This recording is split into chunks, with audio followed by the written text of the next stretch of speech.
Assalamualaikum warahmatullahi wabarakatuh. Salam merah menggoda dan salam satu media. Kembali lagi dengan saya di channelnya Herdi Santo, dan sebelumnya saya berharap semoga kabar rekan-rekan semua, kabar subscriber semua selalu sehat walafiat dan selalu lancar rezekinya. Amin ya Allah ya rabbal alamin.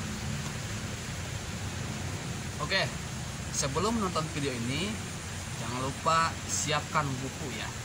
Mudah-mudahan video ini bisa membantu untuk rekan-rekan semua. Oke, karena yang akan saya bahas di video ini yaitu mengenai teori tempat budidaya cacing sutra, dari mulai bak penampungan air ya, rak, nampan, mesin, dan juga pipa.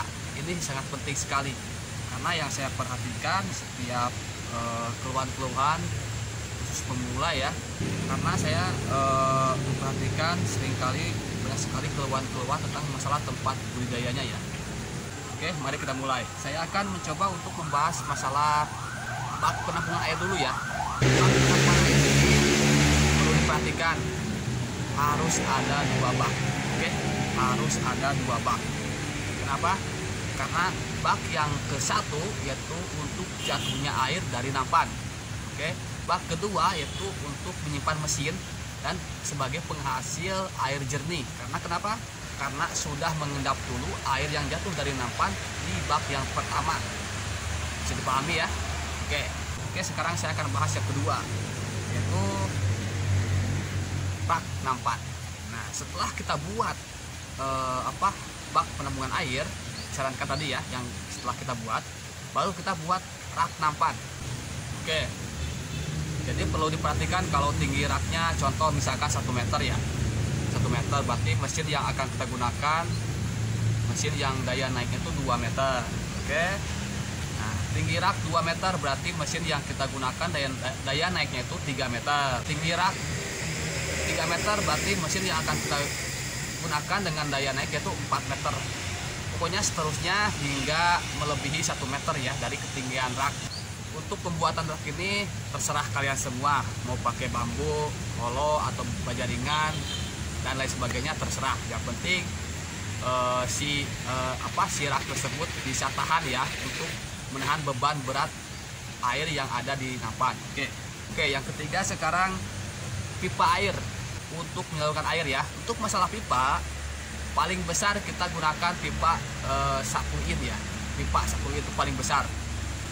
Setengah in juga itu bagus. Jangan lupa si pipa itu kita lubangi pas jatuhnya air ke nampan. Oke, cara melubanginya itu pakai solder.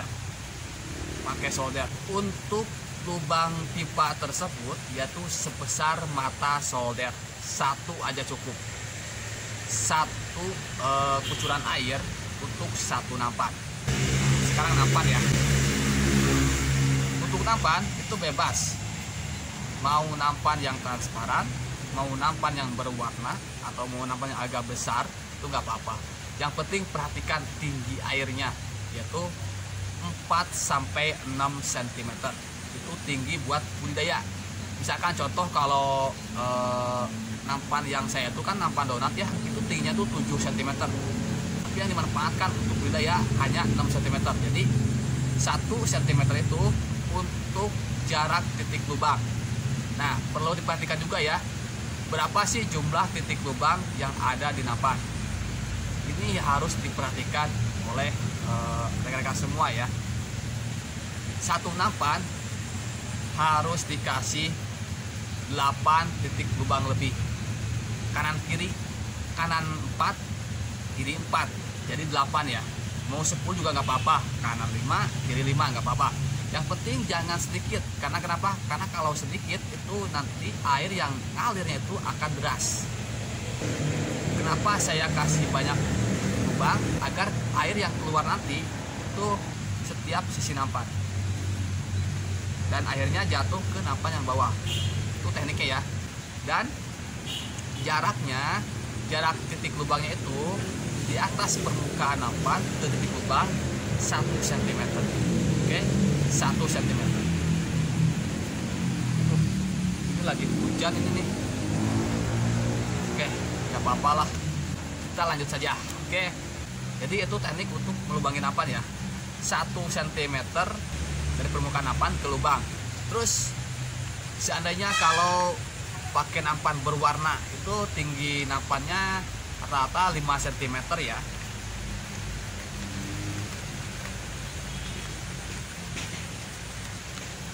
Gak apa-apa lah, lanjut saja.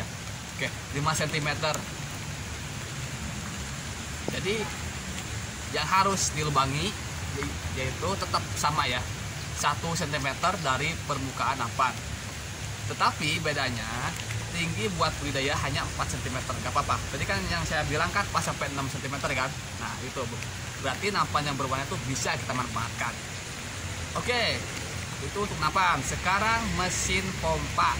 Nah, mesin pompa ini sebenarnya kita harus perhatikan juga ya. Seperti yang tadi saya katakan bahwa kalau tinggi rak hanya 1 meter, berarti mesin yang akan kita gunakan dengan daya naik yaitu 2 meter.